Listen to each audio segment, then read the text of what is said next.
Page 93। आह हुई माँ। थोड़ी ही देर में वह खूबसूरत बगीचे में तितली की तरह यहाँ से वहाँ मटक रही थी, दौड़ रही थी, खेल रही थी और खिलखिलाकर हंस रही थी। उसे इस तरह हंसते हुए देखकर आसपास खड़ी फीमेल सर्वेंट परेशान होते हुए अपने आप से बोली, या खुदा, ये लड़की है या आफत। यह इतनी जोर जोर से कैसे हंस सकती है? अगर किसी शाही शख्स ने देख लिया तो बड़ा जुर्म हो जाएगा, क्योंकि यहाँ तो कोई खुलकर हंस भी नहीं सकता। इसमें भी इन लोगों को अपने शाही अंदाज का ख्याल रखना होता है।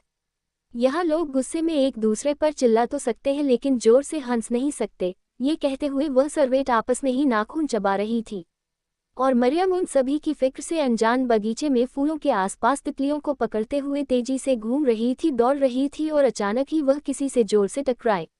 आह उई माँ की आवाज के साथ मरियम अगले ही पल गार्डन में लगे हुए एक बड़े से फव्वारा के पानी में छपाक की आवाज के साथ जा गिरी और अगले ही पल वहां सभी लोगों की आंखें हैरानी से बड़ी हो गई कि तभी मरियम गुस्से से दांत पीसते हुए, अपनी कमर सहलाते हुए, लगभग चिल्लाते हुए, कौन है बदतमीज अंधा, किसे दिखाई नहीं देता, मार डाला रे, कहते हुए वह जैसे ही अपनी नज़र उठाकर देखती है अगले ही पल उसकी आंखें हैरानी से बड़ी हो गई, क्योंकि वह जिस शख्स से टकराई थी वह कोई और नहीं बल्कि शहजादे सैफ थे। अचानक शहजादे सैफ को देखकर मरियम जितना हैरान थी उससे ज्यादा तो आसपास खड़े सर्वेंट डर के मारे कांप रहे थे, क्योंकि जाने अनजाने में मरियम ने उन्हें अंधा कह दिया था। हालांकि मरियम ने हिंदी लैंग्वेज का इस्तेमाल किया था, जो कि शहजादे सैफ तो आराम से समझ गए क्योंकि वह अक्सर देश विदेश में घूमते रहते थे। लेकिन आसपास खड़े सर्वेंट जिन्हें ब्रुनाई की ऑफिशियल लैंग्वेज ही आती थी, उन्हें फिलहाल ये तो समझ नहीं आया कि मरियम ने क्या कहा। शहजादे से टकराई थी क्या आप अपने में बहुत बड़ी बात थी।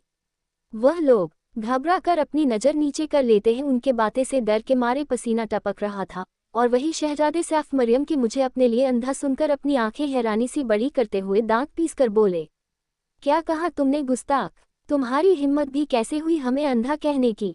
जानती भी हो हम कौन हैं?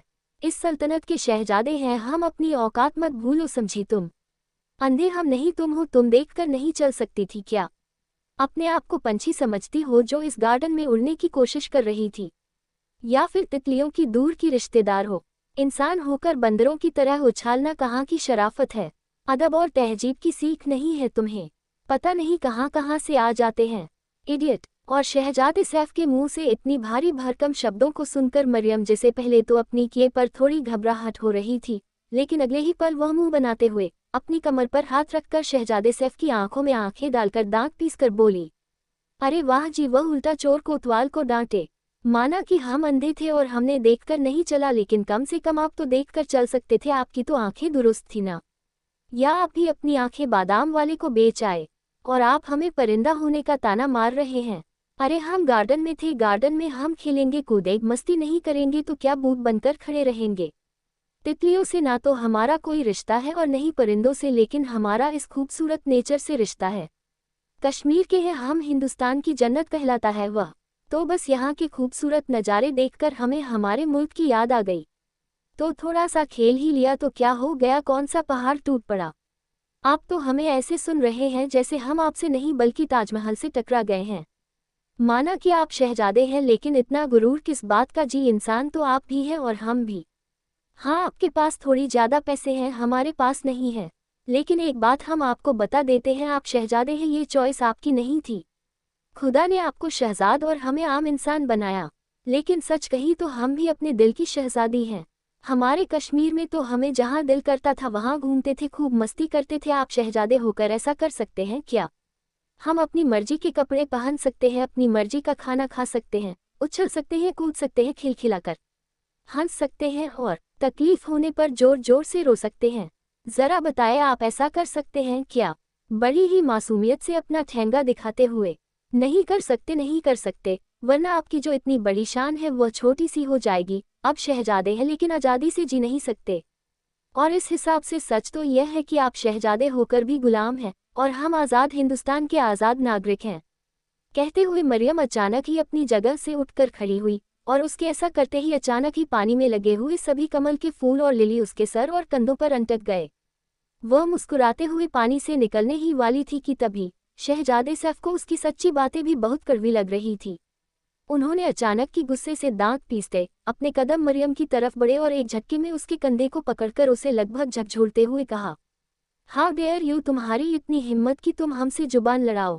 अगर हम चाहे तो अभी और इसी वक्त तुम्हारा सर कलम कर सकते हैं और तुम। कहते हुए उन्होंने अचानक ही मरियम को वापस पानी में धक्का दिया, लेकिन मरियम, जो कि थोड़ी घबराहट के साथ सैफ के इस तरह करने से हड़बड़ा गई थी, उसने घबराहट के मारे सैफ के गले में पहने हुए कीमती हार को पकड़ लिया था, जिसके कारण शहजादे सैफ ने उसे जैसे ही धक्का दिया, मरियम खुद को संभालने के चक्कर में उस हार को भी खींच देती है और अगले ही पल आ की आवाज के साथ मरियम पीछे की तरफ पानी में गिरी। लेकिन अगले ही पल सभी सर्वेंट के दिल की धड़कन मानो रुक गई, क्योंकि मरियम पानी में अकेले नहीं गिरी थी, बल्कि शहजादे सैफ भी उसके साथ उसे पानी में गिर गए थे और अब दोनों ही फाउंटेन के अंदर थे। और इतना ही नहीं, दोनों की आंखें हैरानी से बड़ी हो गई जब गलती से गिरने के कारण मरियम नीचे और शहजादे सैफ उसके ऊपर थे और दोनों की एक्सीडेंटल किस हो गई थी। इस पल में उन दोनों की दिल की धड़कन तो मानो रुक सी गई थी। और वही मेहर मासूम सा चेहरा बनाकर अपने भाईजान और नानी जान के बीच में बैठी हुई थी और उनसे जिद कर रही थी कि जब तक वह लोग उसकी रेहान से बात नहीं कराएंगे वह खाना नहीं खाएगी। वह लोगों उसे लाख समझाने की कोशिश कर रहे थे कि रेहान का फोन नहीं लग रहा, वह बिजी है और कभी नेटवर्क नहीं है, लेकिन फाइनली ना जाने क्यों हमेशा खामोश और शांत रहने वाली मेहर आज किसी की बात ही नहीं सुन रही थी और फाइनली उसकी आंखों से आंसू निकलने लगे थे। और अपनी बहन को रोते हुए देखकर शहजादे सरफराज तुरंत ही उसके सामने हार मानते हुए बोले, नहीं नहीं नहीं, देखा इनायत, प्लीज रोना मत बच्चे, हम आपको फ़ोन देते हैं, आप खुद ही अपने रहीम से बात कर लीजिए, लेकिन प्लीज रोना नहीं, आपकी आंखों को नुकसान होगा। इतना कहकर वह तुरंत ही अपना सोना और हीरा जड़ा हुआ मोबाइल फ़ोन निकाल कर मेहर के आगे कर देते हैं, जिसके बाद मेहर चेहरे पर हर किसी मुस्कान लिए तुरंत ही अपनी रहीम को कॉल करती है। और वहीं दूसरी तरफ रेहान, जो कि इस वक्त अपने मीटिंग हॉल में बैठा हुआ था, अचानक ही उसका मोबाइल फ़ोन रिंग करता है, जिसकी आवाज़ को सुनकर वह मोबाइल पर फ्लैश हो रहे नंबर को देखता है और अगले ही पल उसके चेहरे पर एक ईविल स्माइल थी।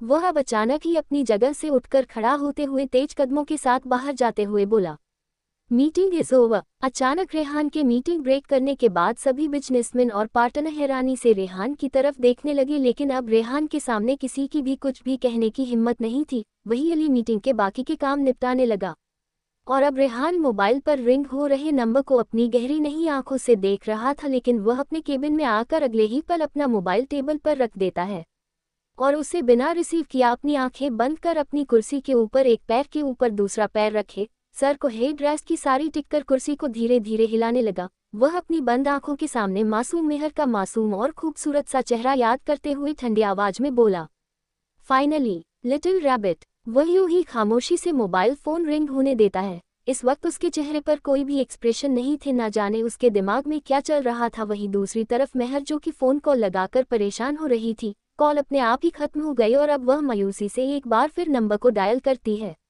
वहीं दूसरी तरफ रेहान का फोन एक बार फिर बजने लगा और ऐसे ही करते करते लगभग 3 मिस कॉल हो चुके थे। वहीं दूसरी तरफ मेहर बहुत ही बेचैन और परेशान होने लगी थी कि तभी सरफराज अपने चेहरे पर थोड़ी परेशानी भरे एक्सप्रेशन लिए बोले, क्या हुआ इनायत, बात नहीं हुई? सरफराज के पूछने पर मेहर भरे हुए गले के से बड़ी ही मायूसी के साथ बोली, नहीं भाईजान, कॉल जा रही है पर कोई रिसीव नहीं कर रहा, शायद वह बिजी होंगे। हमने तो आपसे कहा था, आप ही नहीं मानी। लाइए हमारा फ़ोन दीजिए और अब खाना खा लीजिए, बाद में बात कर लेना। सरफराज के फ़ोन मांगने पर मेहर उसे धीरे से फ़ोन देने लगी कि तभी न जाने क्या सोचकर वह अपना हाथ पीछे खींचते हुए रिक्वेस्ट भरी नज़रों से अपने भाई की तरफ देखकर बोली, नहीं भाईजान, क्या हम ये फ़ोन रख सकते हैं? हम बाद में रहीम से बात करके आपको फ़ोन दे देंगे। शायद वह अभी मीटिंग में होंगे, बहुत बड़े बिजनेसमैन हैं ना, तो अक्सर बिजी रहते हैं। बाद में फ्री होते ही वह हमें कॉल जरूर करेंगे और हमने उनसे बात नहीं की तो वह हमसे नाराज हो जाएंगे, प्लीज़ भाईजान। मेहर के इतना रिक्वेस्ट करने पर सरफराज का दिल तो नहीं था कि वह उसे मोबाइल फ़ोन दे, क्योंकि वह लोग चाहते ही नहीं थे कि मेहर रेहान से बात करे। इनफैक्ट उन लोगों की कोशिश थी कि मेहर यहाँ आकर यहाँ की शान और शौकत के बीच रेहान को भूल जाए, लेकिन मेहर तो रेहान के ही नाम का रट लगा रही थी। लेकिन फाइनली नानी जी के इशारे पर सर प्रार्थना चाहते हुए भी मेहर को मोबाइल फ़ोन रखने की इजाज़त दे देते हैं, जो देखकर मेहर के चेहरे पर एक बड़ी सी स्माइल आ गई और फाइनली वह खाना खाने लगी। लेकिन खाना खाते हुए भी वह बार बार मोबाइल फ़ोन की तरफ देख रही थी कि कहीं रेहान उसे कॉल ना करें। और वहीं दूसरी तरफ रेहान लगभग 3 मिस कॉल के बाद अचानक ही अपना मोबाइल फोन खींचकर ऑफिस में लगे हुए सामने मिरर के विंडो पर फेंक कर मारता है, जिसके बाद वह मोबाइल फोन चूर चूर हो गया और अब वह अचानक ही अपनी दाग नीली आंखों को खोलते हुए गुस्से से दांत पीसकर अपने हाथों की मुठ्ठियां कसते हुए एक पांच खींचकर अपने सामने टेबल पर मारता है, जिसके बाद वह टेबल भी क्रैक हो गया और अचानक ही रेहान के हाथों से खून की धारा बहने लगी। लेकिन इसके बावजूद रेहान के चेहरे पर दर्द का कोई नामो निशान नहीं था, बल्कि उसके चेहरे पर एक अलग ही तकलीफ थी। उसकी नीली आंखें गुस्से से लाल हो चुकी थी, उसका चेहरा तमतमाने लगा था और अब वह लगभग गुर्राते हुए गहरी गहरी सांस लेते हुए अपने आप से दांत पीसकर बोला, I am sorry little rabbit, लेकिन आपको अपने करीब रखने के लिए ये दूरियां जरूरी है। आपने ही जिद की थी ना कि आपको उसे सोने के महल में जाना है जहां आपकी सो कॉल्ड फैमिली है, लेकिन आपको ये समझना होगा कि आपकी फैमिली सिर्फ हम हैं और आपकी हर जरूरत भी सिर्फ हम पूरी कर सकते हैं। वह सोने का महल एक जेल है और बहुत जल्द आपका दम वहां घुटने लगेगा। वहां की बंदिश है आपको हमारी आज़ादी की याद दिलाएगी। वहां के नर्म मुलायम बिस्तर आपको हमारे मजबूत बड़ों के घेरे में चैन की नींद मिस करवाएगा। सोने चांदी से जड़ा हुआ महंगा लिबास हमारे नाम की साड़ी और मुलायम कंफर्टेबल पहनावे की याद दिलवाएगा। वहां की गुरूर भरी आवाज हमारे यहाँ की खिलखिलाहट की कमी महसूस करवाएगा। सोने चांदी के थाली में खाना नहीं, बल्कि हमारे हाथों का कौर याद दिलवाएगा। ढोल और नगाड़े की आवाज से नहीं, बल्कि हमारी लोरी और थपथपाई से सोने की कमी महसूस करवाए। आपको एहसास होगा कि वहां आपके पास सब कुछ है, लेकिन आपको जिसकी जरूरत है, आपका रहीम, आपका शौहर, आपका हब्बी, वह वहां नहीं है। हम जानते हैं हम जो कर रहे हैं इससे कहीं ना कहीं आपको तकलीफ होगी, लेकिन यह उसे तकलीफ से कम होगी जो आपसे बिछड़कर हमें हो रही है। और अब इस तकलीफ को खत्म करने का हमारे पास यही जरिया है। आपको समझना होगा कि आपको सिर्फ हमारी जरूरत है।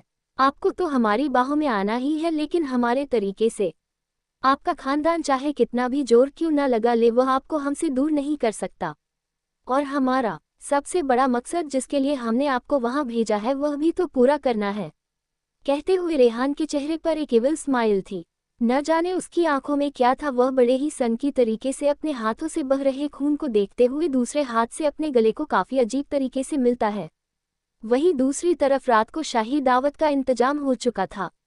मेहर जी से एक बार फिर से सोने और चांदी के जड़ाऊ कपड़ों से सर से लेकर पांव तक पहना कर उसे लगभग गहनों की दुकान बना दिया था। न जाने कितनी ही लड़कियां सर्वेट की तरह उसके आगे पीछे घूमते हुए उसे अपने हाथों से रेडी कर रही थी। इनमें से कई लड़कियां मॉडर्न मेकअप आर्टिस्ट थी। कुछ ही देर में मेहर को रेडी कर दिया गया था। वही मरियम बेड पर एक कोने पर बैठे हुए बड़े ही स्टाइल के साथ एप्पल खा रही थी।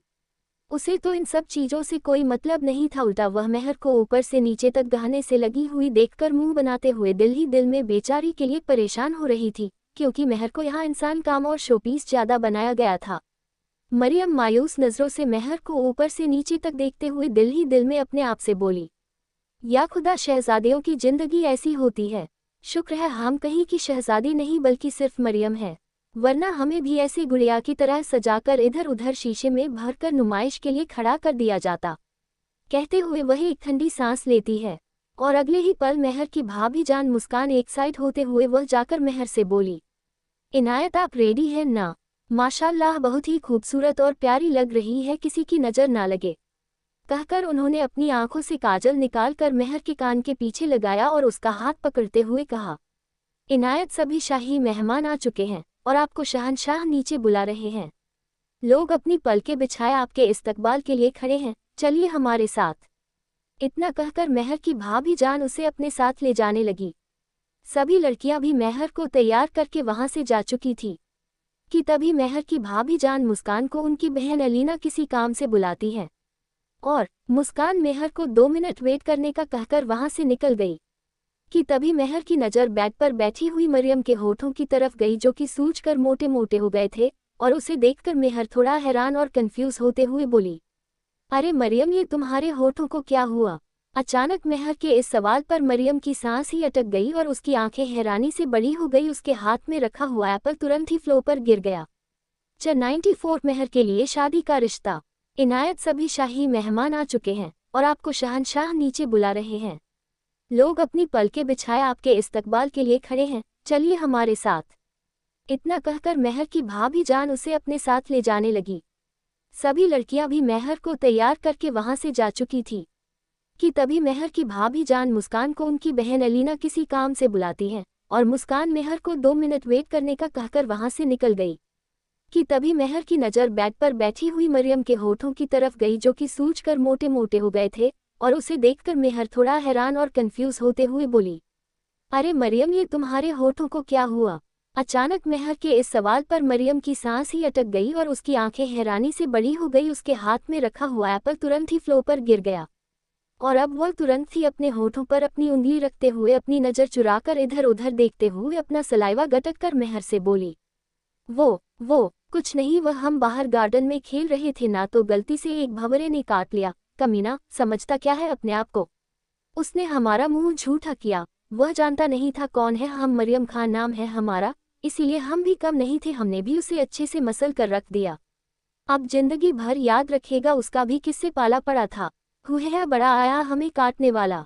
कहते हुए मरियम मुंह बनाकर बड़े ही स्टाइल के साथ अपने बालों को झटक देती है और उसकी बातों को सुनकर मेहर हैरानी से उसकी तरफ देखते हुए बोली, अरे मुंह जूठा कर दिया मरियम, तू तो ऐसे बोल रही है जैसे तुझे किसी भावरे ने नहीं बल्कि किसी हैंडसम से लड़के ने काटकर तेरी चुम्मी ले ली, वह भी बड़ी वाली। और उसकी बात सुनकर तो मरियम अचानक हिचकियां लेने लगी, क्योंकि कहीं ना कहीं उसकी बात सच थी, लेकिन फिर भी मेहर को झूठ लाने के लिए वह मुंह बनाते हुए बोली, क्या क्या क्या क्या क्या क्या चुम्मी, और वह भी हमारे होठों पर? पागल हो क्या, चुम्मी होठों पर कौन लेता है?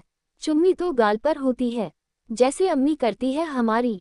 होठों से तो सिर्फ खाना खाया जाता है, और हम तो किसी का झूठा खाते ही नहीं। हाँ, तेरी बात अलग है, क्योंकि तू हमारे दोस्त है ना यार। वैसे एक बात बता, तू तो शादीशुदा है ना? तेरे रहीम यानी कि तेरे वो, उन्होंने तो अब तक तेरे गालों पर बहुत सारी चुम्मी ली होगी है ना? जरा हमें भी बताना कैसा लगता है। हमने ना एक बार एक फिल्म देखी थी, उसमें हीरो हीरोइन के गालों पर चुम्मी लेता है और उसके बाद वह दोनों गाना गाते हैं। तू बता नाश, तूने अपने रहीम के साथ गाना गाया है या नहीं? या फिर वह खडूस तेरे साथ गाना ही नहीं गाते? कहते हुए मरियम के चेहरे पर एक स्माइल थी और उसकी बातों को सुनकर मेहर का चेहरा शर्म से लाल हो गया। वह तुरंत ही अपनी नज़र इधर उधर करते हुए उसे चुराने लगी। अब वह अपनी दोस्त मरियम को क्या ही बताएं कि उसका रहीम कितना रोमांटिक है और उसके साथ क्या कुछ नहीं कर चुका।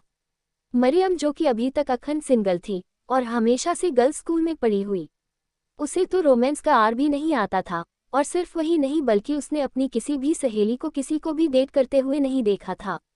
उसके एमी और अब्बू इतने गरीब थे कि उसके पास मोबाइल फ़ोन भी नहीं था, और उसके साथ ही रहने वाली मेहर को भी इस बारे में फ़िलहाल कुछ मालूम नहीं था। लेकिन शुक्र है कि वह दिल्ली के कॉलेज में गई और वहाँ उसे रोमांस के बारे में थोड़ा बहुत पता चल, वरना अब तक उसका भी मरियम जैसा ही हाल होता। मेहर बुरी तरह शर्मा रही थी कि तभी मरियम एक बार फिर उसके कंधे को हिलाते हुए बोली, अरे मेहर, तू कहाँ खो गई? बता ना, तेरी रहीम ने तेरी चुम्मी ली है या नहीं? और गाना तुम लोगों ने गाना गया?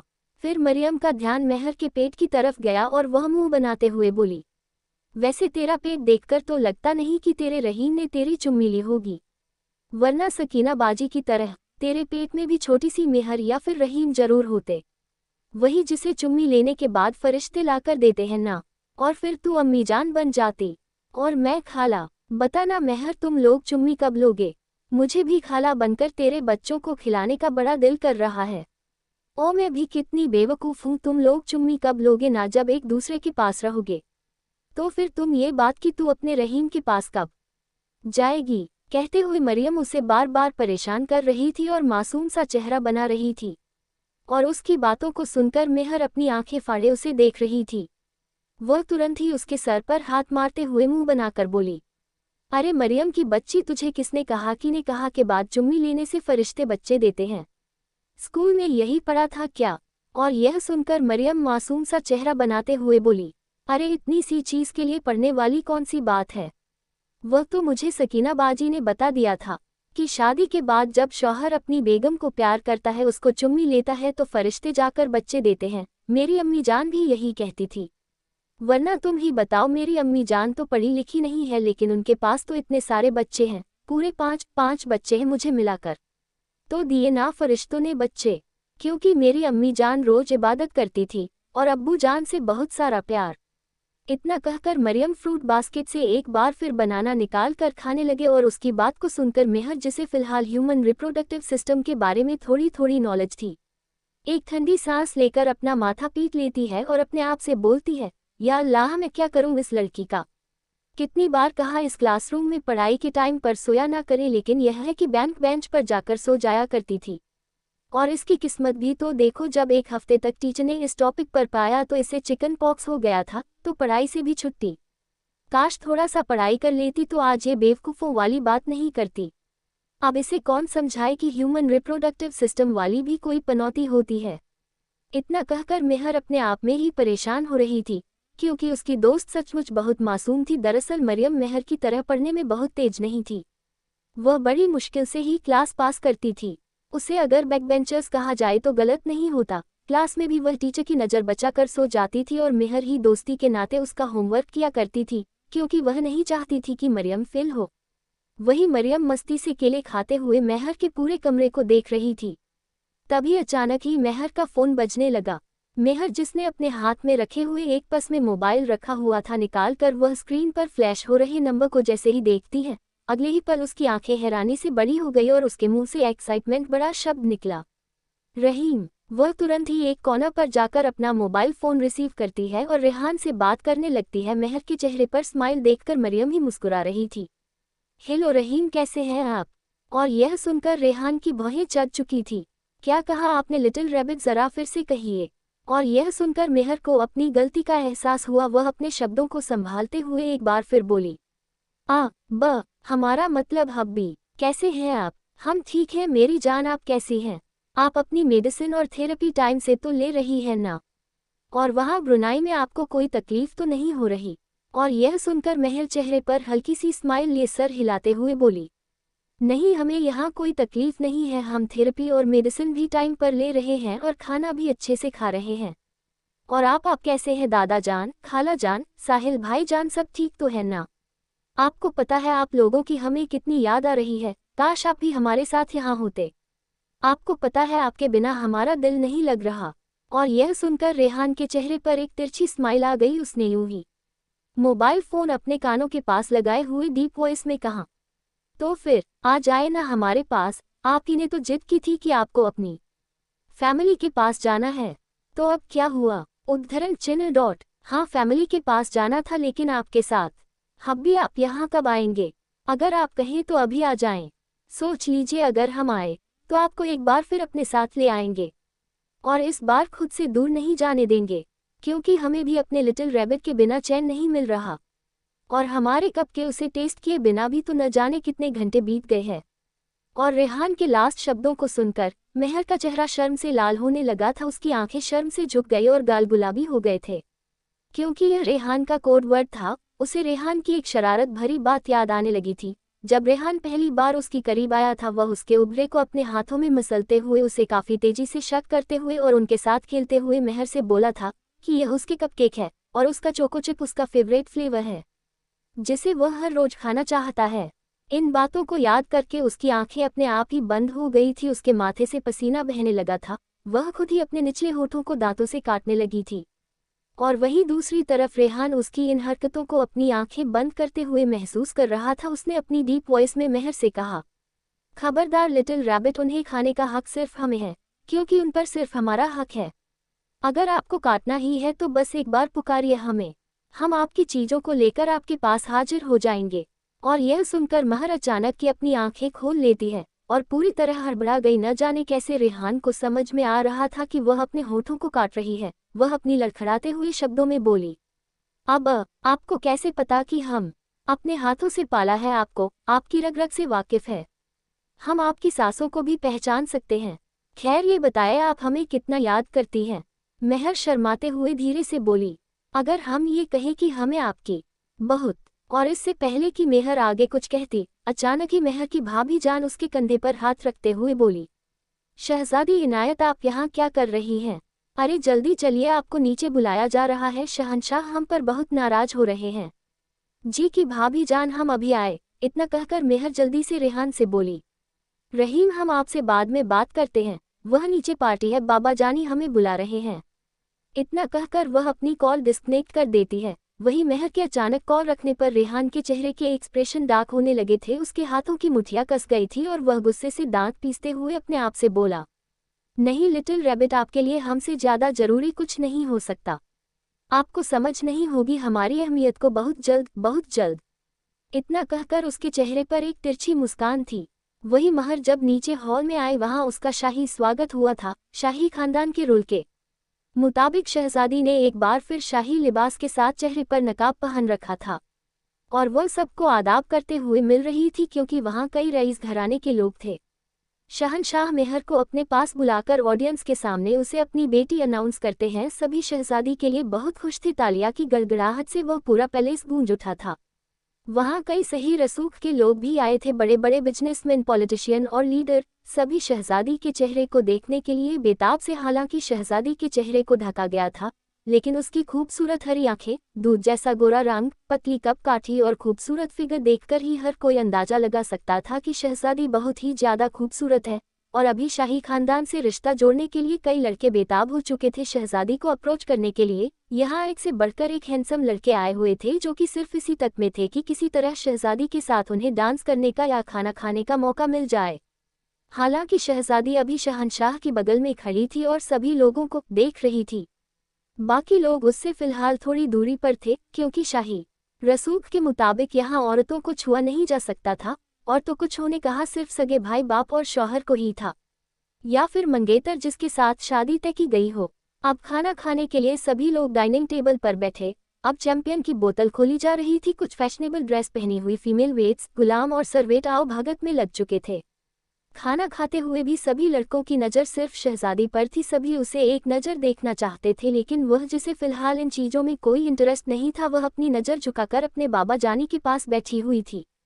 मेहर के साथ ही उसकी दोनों भाभी जान और मरियम भी कुछ सर्वेट के साथ उसके सपोर्ट में पीछे खड़ी थी। बाबा जानी के दूसरी बगल उनके चारों भाई मेहर के नाना जान यानी वजीर आजम बैठे हुए थे। मेहर को शाही शरबत पेश किया गया ताकि वह यहाँ के लोगों को थोड़ी देर के लिए ज्वाइन कर सके।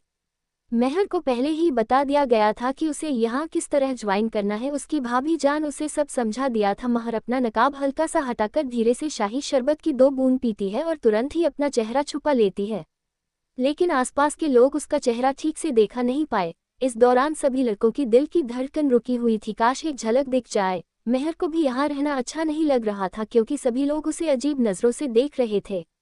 और तभी कुछ लोग अपनी क्यूरियोसिटी को ना संभालते हुए शहंशाह से सवाल पूछ ही लेते हैं। माशा अल्लाह, शहंशाह शहजादी को देखकर लगता है कि यह बहुत ही ज़्यादा ब्यूटीफुल है। हमें शहजादी से मिलकर खुशी हुई। सच मानिए शहंशाह, तो हमें जब से पता चला है कि आपकी एक बेटी भी और वह भी इतनी खूबसूरत और जवान, तो हमारे दिल में एक सवाल आए हैं। अगर आप बुरा ना माने तो क्या पेश करें? जरूर जरूर खान साहब, ये भी कोई पूछने वाली बात है, कहते हुए शहंशाह मुस्कुरा रहे थे। और उनकी बातों को सुनकर खान साहब, जो कि इस मुल्क के बहुत ही बड़े बिजनेसमैन थे, अपने बगल में बैठे अपने सुपर हैंडसम बेटे की तरफ देखते हुए बोले, जी जैसा कि आपको मालूम है कि हमारे बेटे सलमान हमारा बिजनेस ज्वाइन कर चुके हैं, तो अब हमारे दिल में उनके शादी के ख्याल आ रहे हैं। लेकिन इस पूरे मुल्क में हमारे स्टेटस का कोई भी घराना नहीं है। लेकिन आपकी शहजादी को देखकर हमें ऐसा लग रहा है कि हमारी तलाश शायद आज खत्म हो जाएगी। शहंशाह, हमारी दहेज दिल से ख्वाहिश है कि क्यों ना आपकी शहजादी हमारे घर की रौनक बने। हम चाहते हैं कि आप हमारे बेटे सलमान का रिश्ता अपनी शहजादी के लिए एक्सेप्ट करें। और मिस्टर खान की बात को सुनकर आसपास के सभी लोग हैरान रह गए, खासतौर से मेहर और मरियम। वही शाही खानदान भी पूरी तरह खामोश था। तो दोस्तों, क्या शाही खानदान एक्सेप्ट करेगा मेहर का रिश्ता सलमान के लिए, या मेहर की शादीशुदा होने का राज खुल जाएगा? यहाँ जानने के लिए बने रहिए कहानी में।